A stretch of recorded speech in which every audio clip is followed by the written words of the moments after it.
O Parma é um dos clubes mais icônicos e tradicionais da Itália. Apesar de nunca ter ganho uma Série A, ganhou 3 Copas da Itália, uma Supercopa da Itália, 2 Copas da UEFA, uma Supercopa Europeia e uma Recopa.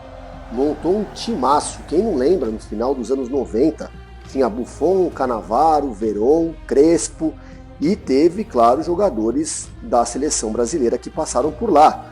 Tafarel, Juninho, lateral esquerdo, Alex, meia esquerda do Palmeiras, Amoroso e Adriano, imperador. No final dos anos 80, ainda na época da Parmalat, o Parma investia muito nas categorias de base. E foi nessa época, em 88, que o brasileiro Cassiano de Pietro Nicoli, então com 15 anos, foi chamado para fazer parte do time sub-16. Ele conta que, chegando lá, teve que mudar de posição, pois havia muitos atacantes bons no time. Foram 2 temporadas morando no colégio interno. Como o Parma não mantinha um alojamento para menores, né, eu fui morar num colégio interno na cidade e eu tinha autorização para sair toda a tarde para treinar. Então eu tinha uma jornada que era estudo pela manhã e saía toda a tarde para treinar e nós jogávamos aos domingos. Fiquei 2 temporadas na Itália.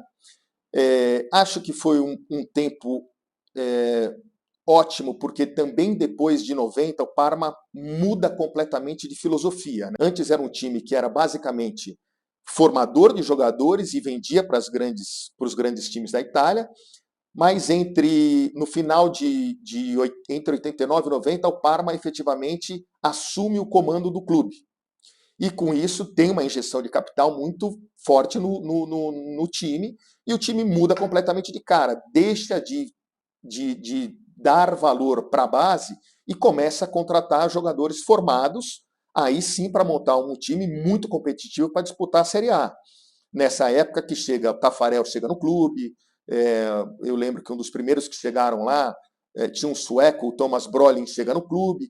Bom, e depois dessa experiência de vida, Cassiano resolveu voltar para o Brasil, ainda fez algumas tentativas em alguns clubes, mas logo desistiu da carreira de futebol profissional e optou por estudar. Entrou na faculdade, se formou em economia e hoje atua há mais de 30 anos no mercado financeiro, construiu uma carreira sólida, de muito respeito e de muito sucesso.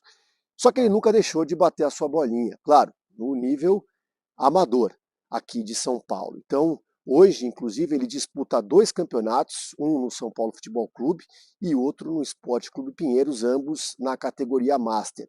Cassiano diz que chegar aos 51 anos atuando, jogando futebol, é um privilégio para poucos, ainda mais ao lado de amigos de infância.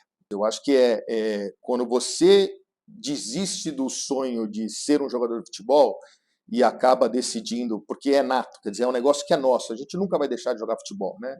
Agora, você se mantém até os 50 anos, eu acho que muito por causa disso, né? Porque além do futebol, são os relacionamentos que você vai fazendo ao longo da vida. Quer dizer, o Pinheiros é um lugar onde a gente nasceu, a gente cresceu lá, a gente criou laços lá fortíssimos de amizade. Então, até hoje eu jogo bola com caras que eu conheci de 12 anos de idade.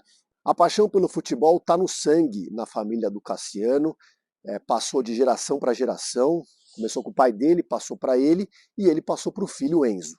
Hoje Enzo tem 12 anos, atua nas categorias de base do São Paulo Futebol Clube e tem o sonho de se tornar jogador de futebol, assim como o pai dele teve esse sonho um dia. A família sempre apoiou e sempre vai apoiar, a condição é que Enzo concilie os treinos de Cotia com os estudos. Eu trazendo tudo que eu vivi dentro da minha casa, quer dizer, todo o apoio que eu tive do meu pai e da minha mãe, não poderia ser diferente. Eu não poderia tolher o sonho do meu filho de tentar ser jogador de futebol. Então, a gente aqui em casa apoia super essa tentativa dele, né? Então, a gente tenta dar todas as condições para que ele consiga combinar o estudo com os treinos.